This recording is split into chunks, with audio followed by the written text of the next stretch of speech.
એક પ્રોબ્લેમ થયો છે. શું થયું? બોલો ને માસી. એ આપણે બાજુમાં જ એક છોકરો ખરો ને, બાજુમાં એક છોકરો રહે છે ને, તે આપણે બંનેને જોઈ ગયો હતો. ક્યારે?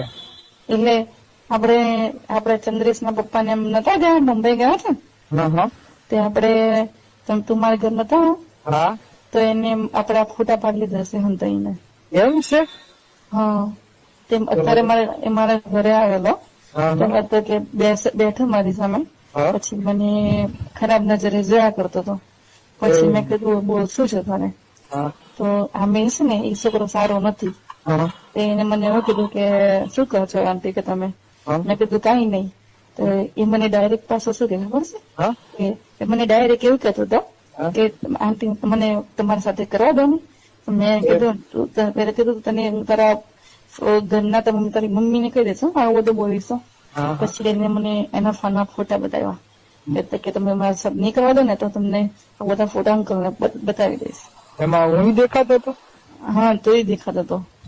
અને એ મને એવું કહેતો હતો કે આ પ્રકાશ તમારો ખાસ ફ્રેન્ડ છે, એની મમ્મી મને ઓળખે છે અને હું એની મમ્મી ને કહી દઈશ કે પ્રકાશ આવું કરે છે તમારી સાથે. હું તો હવે કઈ જાણું નહીં હો. એને ના પાડ દેજો, કઈ બતાવે નહીં. હવે મારે કઈ કશું લેવા દેવા નહીં. હવે તમારે જે કરવું એ કરો. પણ મને એ છે ને બ્લેકમેલ કરે છે અને મને મારે કઈ લેવા દેવા નહીં. હવે તમે જાણો, હું કઈ ના કરું. હું તો છૂટો રહી ગયો. મારે કશું નહીં હવે. પણ મને તમારે બધું હાથ લો, મારે કશું નહીં. મારી વાત તો સાંભળતું. બોલો બોલો. એ મને બ્લેકમેલ કરે છે કે ને તમે મને દરરોજ કરવા દો, એવું બ્લેકમેલ કરે. તમારે કરાવી લેવાનું, તમારે મજા લેવાની. મારી જોડે લેતા હતા ને એની જોડે લો. મારા ઘરે ખબર પડે ને તો મારી બૂચ વાગી જાય. મારે કઈ કરવું નહીં હવે. અને તમારે હવે ફોને નહીં કરવાનો મને. હો, આપડે વચ્ચે હવે કઈ હે જ નહીં, એવું સમજો ને તમે. પણ આપણે બંને સંબંધ બહુ સારો હતો ને. સંબંધ સારો હતો પણ હવે બધી ખબર પડી ગઈ ને, મારે કઈ મજા નહીં આવે પછી હવે. કેમ પણ એવું કેમ બોલાશે? તો હવે મારે ઘરે ખબર પડે તો મારી તો બૂચ માર લેલા બધા. પણ તમે છે ને 2 મિનિટ ઘરે આવો ને મારા ઘરે. ના હવે આવું જ નહીં મારે. એ બાજુ ભૂલી જ જવાનું કે પ્રકાશ નામનો કોઈ હતો તમારે. ભૂલી જાવ મને હવે. તમે કોઈ ફોન ના કરતા હવે. પણ પ્રકાશ દેજો કે તમારે એક વખત કરાવી દેજો એટલે છૂટું તમારે. પણ એ મને એવું કહેશે પ્રકાશ બેટા અમારા સાંભળતું, એ મને એવું કહેશે કે છે ને તમારે મને દરરોજ કરવું પડશે એવું કહેશે. પણ મારે નહીં હારું. મારે થાકી જાય. દરદ એને મજા નહીં આવે. કેટલું નીકળશે એની અંદર થી?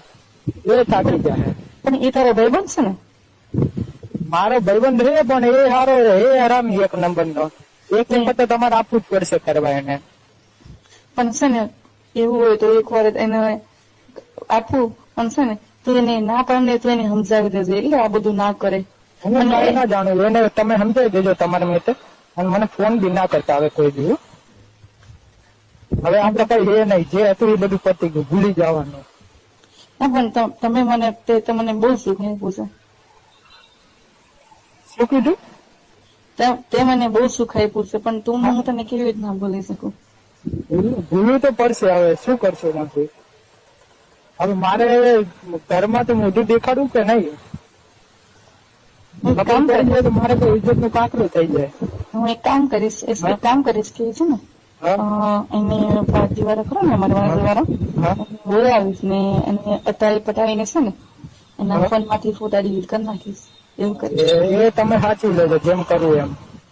હવે હું કઈ કશું કરવું નહીં. વચ્ચે ના પડવું. હવે મારે બહુ મજા તો હવે શું કહેવાય. ના પણ હવે તું ચિંતા ના કરીશ. હું એવું કઈક પ્લાનિંગ કરીને કરી દઈશ. હવે તમે જે કરવું એ કરો. હવે મને ફોન નહીં કરવાનો તમારે હવે. પણ તું આ કેમ ફરી જાય છે? મને એ બીક લાગે છે. પણ માસી તમે સમજો. હવે મારા ઘરે ખબર પડે મારું કોઈ શું મારી આદત કરે તમને ખબર નહીં હજી કઈ. ખબર નહીં પડે છે ને હું એના ફોન માંથી બધું ડિલીટ કરી નાખીશ અને અટાઈ પટાઈને ઘરે બોલાવીશ ને એવું તો